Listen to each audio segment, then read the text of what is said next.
Yo! Eu sou a Aisu e eu queria conversar um pouco sobre Fruits Basket, Furuba para os íntimos. Eu já vi gente falando que Fruits Basket é só um shoujo qualquer com um triângulo amoroso adolescente. Ou pior, já vi gente falando que é um harém invertido. Assim, respeito a opinião, mas acho que quem pensa assim poderia olhar pra série com um pouquinho mais de carinho. Apesar de a própria autora citar a obra como romance com um pouco de fantasia, na verdade, Fruits Basket é uma obra muito profunda e bonita. É um dramão. Tanto o mangá quanto o anime vivem aqui no Kokoro, e eu vou te contar por quê. Só tenta não me deixar entediado.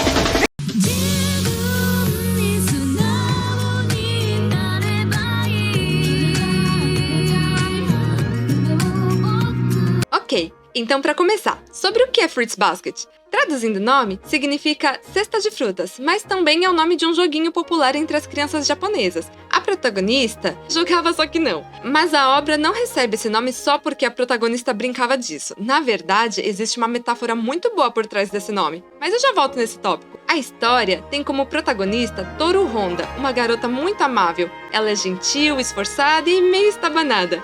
Por infortúnios da vida, ela vai morar numa barraca. É porque o vovô pediu pra ela morar com uma amiguinha enquanto reformava a casa. Mas ela não queria incomodar e teve essa ideia brilhante. Quem nunca, né? E os pais já morreram, bu. Acontece que essa barraca estava em um dos terrenos da família Soma. E em uma bela manhã, a Toru estava caminhando para ir para a escola e encontra uma casinha, onde conhece o Shigure Soma, que já é adulto, ok? E o primo dele, que estuda com a Toru, Yuki Soma. Aí, sabe aquele personagem que é o príncipe da escola? Lindo, inteligente, perfeito, e todo mundo quer um pedacinho? Pois é. A família Soma é como se fosse uma dinastia. Uma família onde há um líder, um patriarca, né, que precisam obedecer e respeitar. Eles têm dinheiro e muitas tradições. Sabe como é, né? Mais infortúnios acontecem. Um deslizamento destruiu a barraquinha da Toru. Mas, por sorte, o Yuki e o Shigure haviam descoberto. E como não poderiam deixar a pobre garota dormir na lama, a convidaram para morar com eles. E uma garota não pode ficar morando numa barraca por meses. Que é isso? Logo mais aparece outro personagem importante, o Kyo Soma, que por um descuido, faz com que a Toru descubra o segredo sombrio dessa família.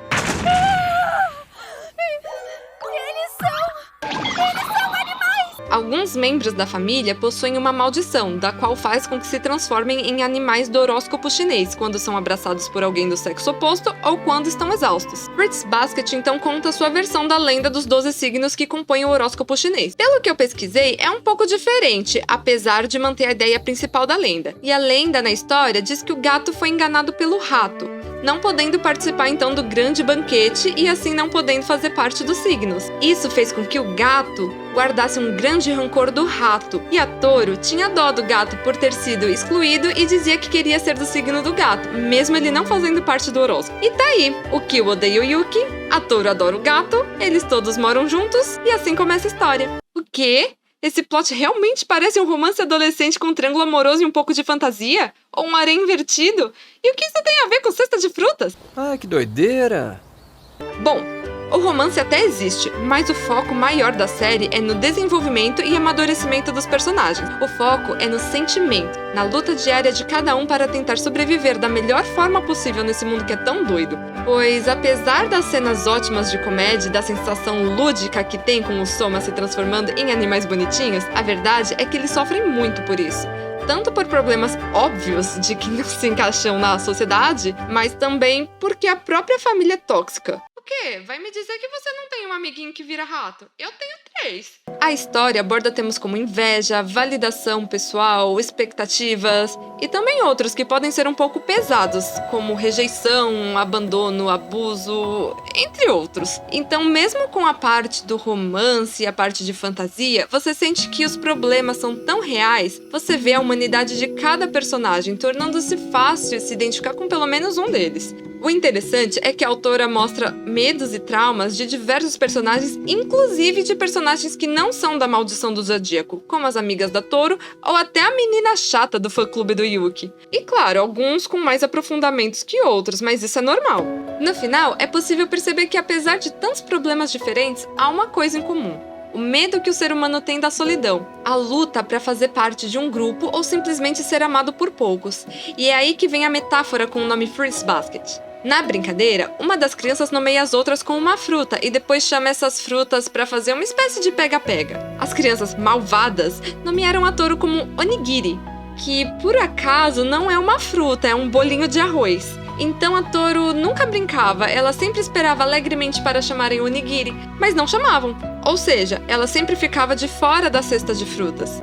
E você percebe durante a série que por mais que a Toru tente ser sempre muito humilde, gentil, otimista, apesar de ela sempre tentar acreditar nas pessoas e ajudá-las, ela na verdade é uma garota muito solitária, com dificuldade de se encaixar. Veja bem, a mãe dela era uma ex-delinquente, mal vista pela sociedade. O pai até era gente boa, mas ela não se lembra dele, pois faleceu cedo, deixando ela e a mãe sem amparo. A pequena Toru teve muito medo de perder a mãe para a tristeza. Teve que passar suas tardes sozinha, sem amigos e sem família. Quando ela perdeu a mãe e foi morar com o avô, a família sempre a julgava e a menosprezava por conta do histórico da mãe, fazendo ela se sentir um incômodo aos outros. Tá aí, né? Porque ela foi morar na barraca. E aí você também entende as bases que constroem a personalidade da Toru, que acaba sempre se doando demais aos outros para que ela possa ser aceita. Ou seja, a dificuldade da Toru é fazer parte do cesto de frutas, mesmo sendo um onigiri. E quando ela é acolhida pela família Soma, é difícil para ela, pois ela não se sente no direito, não se sente digna. Ver ela percebendo quão amada ela é pelos Somas e pelas amigas,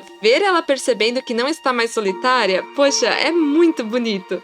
Assim como todo o resto da história, é tudo muito bonito. A autora sempre trata dos problemas de uma forma que, apesar da montanha-russa de emoções, você termina sempre com a sensação de esperança. Ela mostra que por mais que as pessoas errem, elas não erram simplesmente porque gostam de ser más ou machucar os outros, mas sim porque estão se esforçando para lidar com seus próprios medos e dificuldades. Fruits Basket faz eu pensar que devemos acreditar mais nas pessoas, julgar menos, enxergar o positivo e talvez olhar para as coisas de um outro ângulo. Fruits Basket faz eu querer ter esperança e seguir em frente quando há alguma dificuldade, pois no final da luta, todos podem ter seu lugar no mundo e ser felizes. Enfim, entenderam, né? Não é uma comédia romântica e nem um harém. É uma obra muito profunda que fala sobre sentimentos, sobre a fraqueza humana e sobre seguir em frente. E tudo isso de uma forma bem bonitinha e emocionante, que te faz chorar, mas aquece o coração. E por isso eu acho que todos os seres vivos do universo deveriam apreciar essa obra. Agora, mangá ou anime? Olha, acredito que o público de mangá e anime não é o mesmo, apesar de ter uma galera que gosta de consumir os dois. Eu adoro mangá. Eu tenho a versão física e eu lembro da pequena Aisu indo na banca de jornal procurar um volume novo. Foi um dos primeiros mangás que eu comecei a colecionar. Depois de ler trocentas vezes, eu passava pelas páginas copiando os desenhos e lendo as falas da Toru em voz alta, pensando que algum dia eu iria dublá-la no futuro. Ai, nossa! Já o anime de 2001... é uma vergonha, na minha opinião. Não assista. Respeito quem gosta, mas não recomendo, principalmente por ser uma obra incompleta. Muitos personagens não são apresentados e o antagonista tem motivações completamente diferentes da obra original. Ele é mal trabalhado, tornando um personagem bem raso. E o Yuki tem voz de mulher. Himitsu.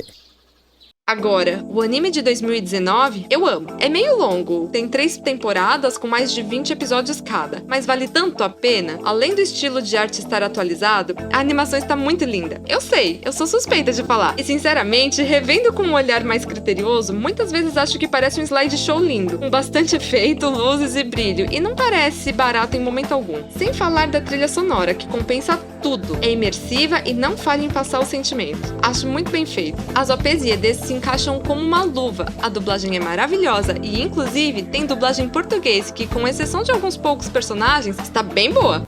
E voltamos automaticamente à forma humana depois de um tempinho. Só que peladões.